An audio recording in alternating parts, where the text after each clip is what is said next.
Good morning and welcome to our August edition of our Globally Learning Thought Leader Series. I am Gary Schulties, the president of Globally Learning. I'm joined by Matt Patterson, who is the VP of Global Sales for our company. And in this particular segment, we have decided to dive into the technology and engineering side of localization of e-learning content. And with that, I am very pleased that we can be joined by our very own Chief Technology Officer from Globally Learning, Gilbert Segura. Gilbert has been in this industry for more than 20 years. He's a guest speaker at Loc World and Gala and other different conferences. And it's been our privilege to have him as our CTO for the last 5 years. So Gilbert, welcome to our series, and thank you for joining us today. Thank you, Gary. And to start off with, we might as well begin with that very title. You are the company's Chief Technology Officer, and Globally Learning is not that big of a company. You know, we're in the small to medium size range, and yet for the last 4 years, you've held that title for this company. So what is it? Why is it necessary for a company of this size to have a Chief Technology Officer? Yeah, so just to frame the question a little differently, what does technology enable you to do, right? It lets you do things that you normally couldn't do. If you think of even the most primitive technologies like the wheel or the inclined plane or a screw or anything like that, these are mechanical things that give you a tremendous advantage and leverage. So if you look at technology as your way to leverage your resources in a far more efficient and scalable fashion, that's why I'm here. And to be honest with you, we've done that. So we were able to take rudimentary processes that everyone can do and then specialize them and then improve them and further refine and improve them. So to put it a different way, technology lets you punch above your weight class. It lets you do things that normally you couldn't do. And the biggest technology companies and the smallest technology companies are indistinguishable in the end result, meaning you get more done faster, better, cheaper. So it's definitely a way to leverage a lot of information and get more done with less. I see. And so from the standpoint of this company and what you're doing with us, can you just give us a couple of examples of things that you have to work on that basically impact what we're doing now and what we're doing perhaps in the next, let's say, the foreseeable future? Definitely. So we do a lot of, I wouldn't call it scientific method, but we definitely learn from our mistakes or see opportunities for scale. I think scale is probably the primary thing we do, which we enable not only our team, but our linguists or our customers to get more done. So bulky, large amounts of things are basically our specialty in some cases for some people, because we have continuous localization, for example, where we receive thousands upon thousands of requests a week, and we're able to process them in a pretty seamless, efficient manner. Other ways, like we have really complicated e-learning projects that require a lot of information about how does this work, how do you pull this apart, how do you put it back together. That's a classic example of learning more about something, standardizing the inputs, and then optimizing the methods and processes. So e-learning is definitely a big example where we can get a storyline file, process it faster, better, and I'd say every 4 to 5 months, you have some kind of improvement on some part of that process. And we're in the middle of a production summit, as you know, Yes. Here at the company, and we just had a presentation from a sales perspective about one particular client who came in with 110 courses, had a deadline, but didn't have a whole lot of other information about all these courses, gave you 23 of them as a sample. That's one of those examples where you're asked to look at and try to peel out everything that goes into an e-learning course and then extrapolate, what would be the overall scope of 110 of these. Right. Is that a fair assessment? Yeah, that's part of the challenge. The other part is, and this is for everyone, what do you do with that scope? Meaning, you're the client. You go to Globally Learning and you ask them, "Can you help me do this? I need this done by this budget, this deadline, this process," and there's a lot of unknowns. So it's really about providing structure, and I would say a rigid methodology, but more or less an adaptable one that says, look, for X item, there's Y thing happening. And we just apply formulas and different insights. I'm not going to be very vague here because obviously every project is different, but a project with 120 something files and 20 only provided, you have to extrapolate. And that extrapolation requires some rigor. And we also do testing, like we would say, okay, for 20 files is this much. What about 40, 40 files is double the amount reasonable? There's always I would call it a sniff test, or is this is a rational, reasonable expectation? And I think we'll guess, but we'll do it an educated guess, and we'll try to be as scientific as possible. And occasionally we'll have to re guess differently for different projects for different conditions.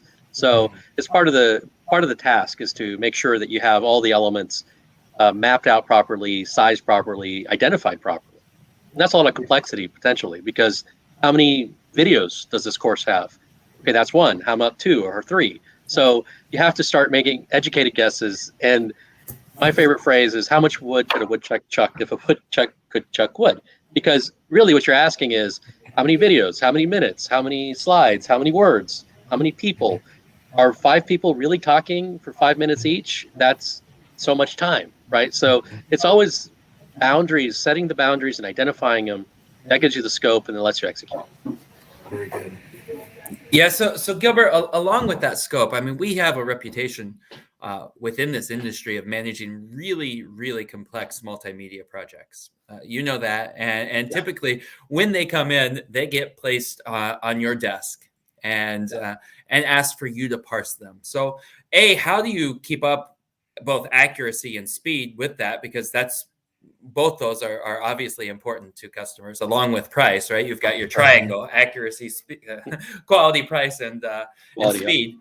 But could you just give us an idea, more of an idea? Because I know you talked about storyline files, but then there's Camtasia files, and there's Captivate files, and there's every other After Effects, all kinds of files that come across your desk. So just what do you do, and what's your approach to keep that up so that we can keep this engine fully running and moving at a great pace?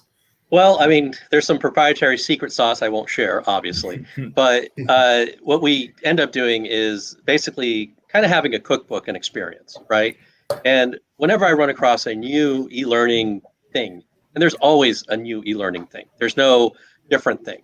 I look a little bit behind its curtain and say, how does this function? What's it working? What kind of application is this? What kind of technology is in play here?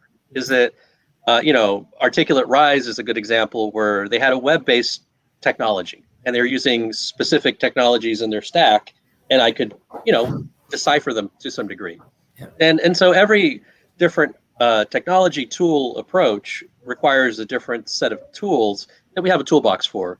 But at the end of the day, it's a lot of reverse engineering, a lot of creativity, and then just basically, I hate to say it, sometimes just throwing stuff and see what sticks. And some technologies, some situations, like even simple things like, here's a PowerPoint. By the way, it's been recorded to a video. I don't have the PowerPoint. It's something we would get from a client. Maybe their predecessor did it. They lost the file. We have to reconstruct things. So we're always kind of working sometimes from the end. We're working backwards from, this is our deliverable done, but can you find out how to make it in Chinese or Arabic or Hebrew, or put it backwards or upside down or some other thing, right? So we're constantly taking the deliverable to the customer, and they're the end customer in France or Germany or Japan or wherever they may be, and we're making sure that they get a good experience. So reverse engineering that experience with the technology and the tool set that they have. That's a long answer, but that's basically how we do it. No, it's great. And what I hear from that, the short answer of it is you have to be agile, right? Like, yes. You have to be able to go wherever you need to go. So my follow-up to that question, Gilbert, is how do you stay agile? How do you yourself stay on top of it and say, hey, here's what I need to do in order to do this? We constantly keep looking. I guess it's like a shark that has to keep swimming to breathe. I'm not a shark because, well, I don't like that. It's too messy. But what I do see is that we are constantly looking for new things and technologies, and they're constantly evolving. So going to conferences, reading blogs or website or LinkedIn, or just keeping your ear to the ground and saying, oh, this is a new thing, or identifying longstanding problems that are getting new solutions, right? So there's transcription technologies, speech technologies, AI, all these other things that people are bringing to the table to address longstanding issues that, we can definitely say, okay, that's interesting. And sometimes the technology takes a long time to gestate. It takes like a year or 5 years or 10 years. So it's also being aware of like, I remember that from 2 years ago. That thing wasn't very good. Now it's really good. There's not to blame anything, but Madcap Flare is a great example where 5, 6, 7, 8 years ago, it was a real royal pain to work with. Yeah. But some people loved it because it did some things very well. And this is classic, right? You have a wonderful tool that it's easy to author. It does magic for you, whatever the author needs, but it doesn't have this. It's got a little blind side. It's a blind spot for localization, which is unfortunately common, or a blind side for, double byte support. So it can't do Japanese or Russian. There's always some little, oops, we forgot about that. But they do all this other stuff great.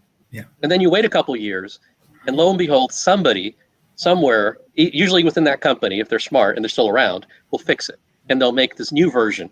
So Articulate, at first didn't support localization very well. Then they started supporting XLIF, then they got even better and better and better. So I guess the whole point of it is you keep looking and you keep poking and prodding, and then you go back to things and circle back and say, okay, is this still a problem? Say, okay, yeah, that's still a problem. And invariably, somewhere else will come up with a solution that's not even related to that, and you can apply it. So definitely a lot of curiosity around it, and just a lot of investigation, and then just continuously poking around. Obviously, I have a whole day job to do as well, so it's I kind of sneak it in every once in a while, and I go, oh, okay, because part of my job is researching, right? I have WordPress, and I have plugins, and I have PHP, which is like this web authoring thing. So every project that comes to my desk is an opportunity to rediscover and examine, okay, what's the same, what's new? Even old things have surprises. Yeah, and Gilbert, while we're on this technology string, our audience may or may not know in this case, but you are at the forefront of a technology that I find pretty cool, which is text to speech, right? Yes. And TTS, as we call it in the industry. Can you tell us a little bit more about what TTS is? Because you've traveled around the world to speak about it, and why it's so cool, and why is it growing in popularity?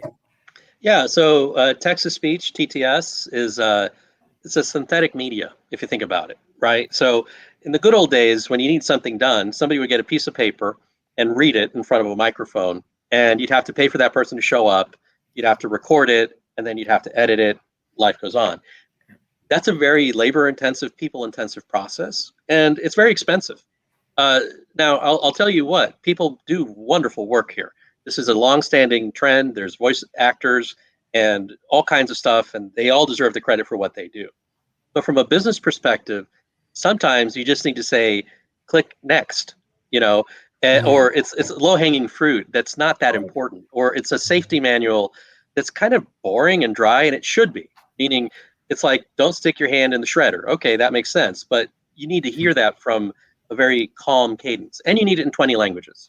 Yeah. So if you have a challenge where I need to do something in umpteen languages, and each language is going to cost me several $100, $1,000 to book a recording artist just for that language, you have to have coordination, bunch of overhead, bunch of people, et cetera, et cetera. It's kind of a nightmare. And what ends up happening is that those types of projects don't get done. Meaning, it's not that we're taking away work from people with TTS. We're actually providing more audio-visual content for people who enjoy that more. And it's been proven that when you have a recording and you have video and you have audio, you have an interactive experience, it's a better learning experience. It's a better outcome. And maybe you don't have to look at it, you can look away and still hear the talking. And that means something. So in a sense, it gets you a better product. So you have a better product, you have an availability for something that you previously didn't have. And if you can't find an Indonesian speaker to do your recording at 3 a.m. their time, which is invariably what happens, the TTS engine can do that. So the engines are really where the magic happens. And the magic's been happening at Google, at Amazon, at Microsoft, Apple. A bunch of vendors are stepping into this and saying, look, we have technology, we have the scientists, we have the magic, we have the Alexa, we have these things that can talk for you or to you, and you can feed things in there. So we definitely want to have TTS as an option for people because it does open a lot of doors. It's a lower cost option. Now, that all said, TTS is growing and it's getting better every day with neural, which is a buzzword for smarter. But at the end of the day, some people say, look, that's too robotic. It doesn't have empathy. It doesn't have passion or emotion. And you're kind of right. I mean, in some cases, the tools are getting better, but people will always want to have an emphatic reading of Hamlet or, some kind of children's book will have a story. And so new providers are starting to enter that, but it's still on its early days. So for the most part, it's pretty good and it'll fit, I'd say, most use cases. It's also just a really low cost, efficient option, speedy and quick and easy to do. Because my engineers can type out, 100 words or something and give it to you in 60 languages or 100 languages. It just takes engineering time versus booking and getting all those people to show up, which is really the big advantage. Yeah. So let me ask a question that just popped up in my mind here. With machine learning, we were on a curve like this, and then it just went up, right? Where it's learning more and more and more, becoming smarter and smarter. My question is more on the top of this graph, right? Yeah. Is it going to continue to go up, or are we eventually going to plane out here to where, like you said, the emotions are hard to program? It's hard to do that with TTS. Is it going to plane out to where, this will take 10 more years to find these emotions or to program that? Or do you see that coming fairly sooner than 10 years, 20 years down the road? Well, the 10 years have been there, right? I mean, if you think about it, TTS, text-to-speech, started in Bell Labs, World War II era, it's even older than that. I think there's pictures in some library about a device that you can push pedals like a pipe organ and make speech sounds. Kind of creepy, but it's out there. Yeah. So, this is old stuff. So we've been at this for, I'd say, over 50 years. Not me, obviously, but the technology and the people working on it. So every year there's new advances, new AI advances. There's the whole scary deep fake thing. We can talk about that because I have a couple blog posts about it. But really what's interesting is you can fake it, but it's actually just as easy to make better. Meaning, instead of faking other people's voices and being afraid of that, we should say, wait a minute, if I can get a really good emphatic voice doing this, then we can get it done. So I would say that type of technology, the emphatic voice and the proper diction sounding things, it's kind of already here. That famous William Gibson quote everyone spouts out, technology, the future is already here, it's just not evenly distributed.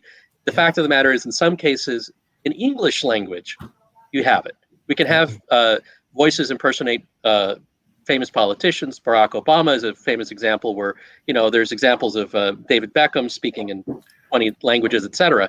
These things are here, but they're always limited to English and they're not very multilingual. So I would say we're in phase 1 of 4. And I'd say in the next 3 to 4 years, we'll have much better. 5 to 6, we'll have really good. And after that, it's kind of ubiquity. It's like, well, can I have a phone that's a computer and a personal assistant? Yeah. But you asked me 20 years ago or 15 years ago, will I have a smartphone right? That was a word. Will I have a smartphone that lets me work like this? And I'm still using fax machines, right? I mean, think about it. We go from fax machines to emails to, I don't know what we have today, in the sense that it doesn't even map. So I think we are definitely on the cusp of changes. And then in the next 5 to 6 years, we'll have much better. Now, Gilbert, from the standpoint, you brought up this business decision on using text-to-speech, and you gave the example that if someone has, let's say, some content and it has to go into many languages, and let's say the deadline's fairly short, you're right. The studio time to bring in all these different voice actors from every language is just a little bit of a nightmare to organize. But the other scenario that you and I have faced that maybe you can talk about briefly is the company that comes in and says, look, we have a training session and we know that every quarter we're going to have to upgrade or improve or do something different with it. Not a wholesale change, but let's say the environment is changing such that we have to update the material to keep it relevant. And in that situation, when you know that in 2 or 3 months, you're going to make changes to your content, but small, that's where TTS has an advantage, right? Because otherwise, with a human voice actor, you're bringing that person all the way back in. And what you thought would take maybe a couple or 3 days to make the change and get the new version out is now taking 2 weeks because Yeah. simply not getting the person into the studio. No, I think you're right. People have lives. I mean, and they should take vacation, right? Hopefully, it's a good thing, not like their kid is sick or they get in an accident and they have to be in the hospital or something horrible. It's the truth of the matter is the TTS engine won't change on you. If it does, it'll get better, which is an interesting non problem. But yeah, definitely year over year, you can come back and record the same thing with slight variations to it, and it'll sound the same every time. And for incremental changes, like cybersecurity is a great example where every year, yeah, it's phishing. Now there's vishing. Now there's something else with the sound ishing. There's always going to be some threat like that, and it's constantly evolving. And so now you got to tell people to do things differently. But you want to reuse some of it, but you want to re-record or not re-record, and that becomes a programming issue for people creating this content. With TTS, you don't have that problem. And Right. the other thing is it's scalable, again, as we were saying, with many languages. So if you want to add a language and then you want to change something in that language, you can customize it. And in fact, you can customize it infinitely compared to having people and scripts and all that overhead with people showing up and leaving or not being available. So definitely it creates a different type of production workflow for content creators who want to have continual multimedia audiovisual updates. It does provide a lot of advantage there. Right. Now, as you know, we do with Global eLearning, we do probably over 100 languages as far as doing content localization. Is these platforms that you mentioned that have TTS, do you get, can they match that, or are they up to 100 languages that they have synthetic voices for? And within any language, do you really have a choice?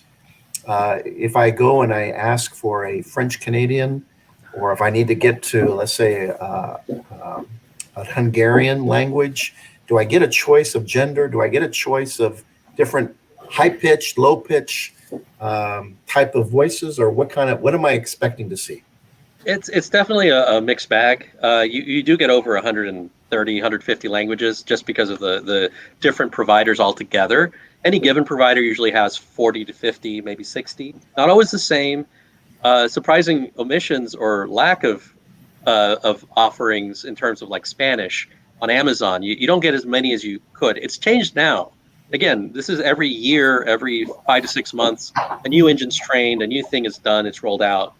So they're constantly evolving. The answer is yes, you do get a lot of options, but not always all the ones you think, because Icelandic may not have a lot of options. Or, there's some languages, and this is true in a lot of technologies, where we don't have a lot of speakers. We don't have, there's over thousands of languages. In Mexico alone, there's like 300 languages that are indigenous Incan dialects and other Mayan dialects. Those don't have enough representation. So low density languages do create some problems.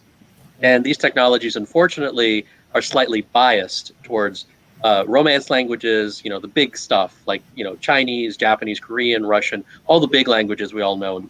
If you can go to a restaurant and order that food, there's probably a TTS language for it. Yeah, good. Listen, part of your function with our company is to always be evaluating technologies.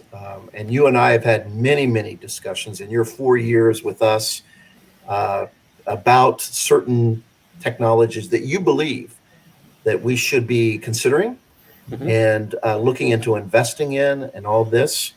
And so my question to you that you could share with our audience is, as a CTO, there is many things you see. How do you do your personal evaluation to say, at what point do I bring this up to the president that I want him to consider, or her to consider, that this is something to invest in? So in many ways, you have to filter and you have to look at, and I know it's specific to every company, to where we're actually headed as a company, but there is this way, a process of how you look at technology and say, hey, this is right. Or how do you detect that it's not quite mature enough to say it's going to be a headache to use because we don't understand enough of it yet? Yeah, so it's definitely a kind of a puzzle that you filter out the pieces that don't match, right? And one of those is, is the mature technology ready for the market? And sometimes technologies are taken to market before they're ready for a reason, because the people developing it don't actually entirely know what to do with it, right? So this is an AI model for this, or whatever this does or that does. And so what I end up doing is taking something, looking at it, and first of all, see if it works. Does it do what it says on the tin? And a lot of times they don't, and that's okay. I mean, people have to try, and they're experimenting. There's 1,000+ GitHub projects out there that take some white paper from some researcher, and then they put it into play. One technology, for example, that I found works really well is the automated transcription technologies. Again, this is like a 3-year-old thing, but 2 or 3 years ago, the technology for automated speech recognition or transcription came out really powerful, and it's everywhere now. And so the technology, the information, the knowledge of how to do it, the implementation, then what it boils down to is who's done it better, who's got an API, who's got a rational billing thing, who's not charging an arm and a leg for something that, the prices are all different, the implementations are all different. So then it's just filtering out, okay, it works, who does it best, how much does it cost, and then can we get it to use. There's also a little secret thing that's like a hidden hazard is licensing. If people say, well, you can use it, but you can't use it commercially. Okay, that's not a business thing.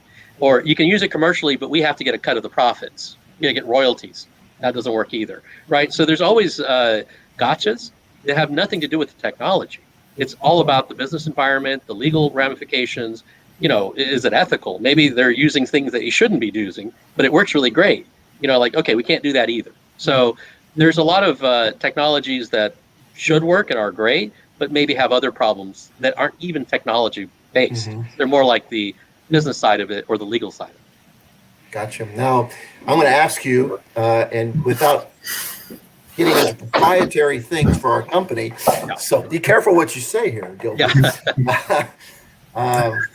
What can you share with our audience as far as things that you see happening in the next year or two? You brought up the automatic speech recognition things, but what do you see that you're kind of poking your interest in right now that you think is going to be something that we might be interested in, or other companies that are doing language services might be very interested in let's say the next year or two? Well, the cloud service providers are actually starting to create better technologies around localization needs, because they've always had them, right? Microsoft has always had the pain of putting Office in every computer they can across the planet. Google wants to do everything everywhere. So if you look at those guys, they tend to have a pattern of behavior where, okay, we made the solution, can we sell the solution to other people as well? And so if you follow that path, you have a lot of interesting things coming out of Microsoft and Google and Amazon that actually are showing promise in terms of localization and speech and text and translation and automated models and other systems. So it's pretty interesting horizon there, and they're constantly developing, and they're so rich. They have so many people, they have so much to go work on that you'll never know what they're coming up next. But I'd say every 6 to 8 months, I go shop around at Amazon Invent, or I go look at Google Developer Days, or all the Microsoft events. You just look at them and say, okay, I didn't know that was happening. And you'll be surprised, even right now in Office, in PowerPoint, you can do transcriptions and live demos and other translation stuff that was impossible about a year ago or 2 years ago. So that's kind of what we're looking at. So I'd like to ask one more question real quick. Sure. All I'm hearing is about a bunch of new technologies. And I remember back to my studies, it's been almost 20 years ago, that I remember this graph of these people, and like it was a bell curve, right? And there were early adapters, and then there were the people that waited for it to be established, and then there were the late adapters, and then it was too late, right? How important is it for a CTO in particular to be an early adapter? Because it sounds to me like you are. Yeah. Correct me if I'm wrong. It's a lossy position, meaning you adopt things that no one ever takes on, and it's part of the risk. So in a way, probably better off to be in the middle, to be honest. But if you really want to gain that advantage, because you do get, a year or half a year on top of people, in front of people that don't have this technology. So you come from the future, in their eyes. And so it's worth it. Is it always worth it? No, you get a lot of junk that never works, and then you go, oops, well, so I'd say you get that 20% achievement, and it costs you maybe 5 to 10%. That's part of learning. It's part of growing. So I'm willing to make that trade-off. Yeah. Mm. Gilbert, I know that this company has encouraged you to think and to look out into the future and all that, but are there things that you actually dream of, that you say, I wonder if this is possible? I mean, does your thought process go that far to say, I don't just look at things that are kind of emerging now. I actually think of things that could be, if someone were to just kind of dive in and make this happen, maybe in 10 years time, this could happen. Is there things that you see way down the road that you only dream about now, that you might be a prophet and say, this is probably going to happen?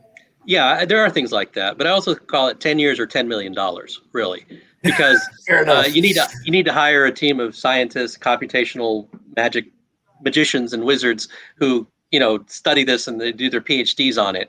And the problem there is that they're already getting hired by everyone else. So maybe it's not 10 million, maybe it's 30 or 50 million, but it's definitely out there. And I am looking at those things and wondering, okay, we're going to get there.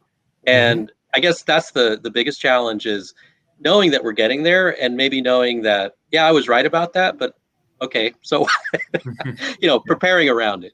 But there's definitely things that I wish I had the resources to pursue, but they're also, a little pie in the sky. I'll give you that. Do you want to share one of those? Do you have something in mind? Well, there's the holy grail of, language translation that basically captures everything properly, sentiment, meaning, and idea, and converts the ideas into to language versus the other way around. Because today again, this is a very deep technical thing, but today we just substitute words for other words and say it says the same thing.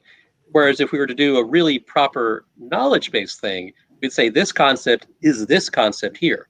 And the Japanese concept for time, maybe our concept of time is different. So it does create a variation on that. And that enables us to have the opportunity to open any door. Because then you can do low resource languages, you can do other languages, because you're dealing with concepts and thoughts, not just the way of saying them. So it's definitely a little bit out there. It's almost philosophy instead of technology. And that's where you're at the edge. That's where I want to be. Sounds like Dr. Spock a little bit when he put the fingers on the forehead and he says, I can read your mind. Yes, exactly. I know what you're thinking. Yeah, there's a mystical, I wouldn't say mystical, but there's definitely something that's not here about it. And that's kind of where I think we can go. And it's just a matter of saying, okay, where are the pieces, where are the parts, and then how do they stack up? Now, my final question is, Gilbert, and I thank you very much for joining us. It's a pleasure to work with you, by the way. But for those people that might be in our audience that are already in let's say the engineering field for localization, for e-learning, what would you say is some of the burdens or the hard parts of a job of being CTO? Because as I see it, we place our most difficult issues basically on your shoulders and say, there has to be a technology way to solve this. And so I wonder if you actually feel that burden, or is there anything else you would like to share with those wannabes who say, someday I aspire to be a chief technology officer? Well, I would say it's not a burden. It's actually the challenge that brings you here. To be frank, it's about being a moth to the flame of complexity. If the more complicated the problem, the better it looks to me. Obviously, that's kind of contradictory in the sense that I have to solve the problem now and I have to spend extra time working on it. But that does bring real rewards. I'll have a complicated problem brought to me. I'll say, okay, I got to think about this, and just being able to say that as part of your job is to think about things. That gives you certain benefits, and maybe it's a personal thing, but it also helps a lot of other people. right? And the more you challenge yourself with technical complexity and the more results you get from it, the better things, just like I was saying at the beginning of this conversation, it gives you that outsized influence. It gives you that ability to scale and do things that people thought were impossible because you thought about it and you put your noodle to it and you said, look, here's how to do it better and faster. And the best part about it is when you get other people to do it with you and they impress you with what they have been able to figure out because they put their brain to something as well. So I think being able to shepherd that and take that energy and that power of thinking and put it to play is very rewarding. And it's also very, from a business perspective, very, very economically rewarding as well. Yeah. Now I'll throw in the last criteria of this, right? By the way, Gilbert, this is our biggest problem, and you have until tomorrow to solve it. Okay. We don't do that. No way. We do. We do. I mean, we've all had the client that comes up, Friday night and says, I got 130 pages of Arabic. I need it by Monday, and we've had that, right? We had the contract. It was a legal thing. I think it was, I don't remember. It was something that it was a time crunch and volume crunch. And that's the perfect example where we say, okay, I have this tool, I have that tool. And when you're like that, you just put the blinders down and say, okay, this process will get me this process will get me that. Okay, and then you map it out. And then there's tricks you can use to scale to try to get that done, like throw more people on it and then throw something to check because all those people might make mistakes. And, so it gets really in the mix of things. But at the end of the day, it works. And this just comes from experience. So I'm not afraid of those things. I don't ask for them, that's for sure. But when they do happen, I think we have the tools and methodologies to handle them.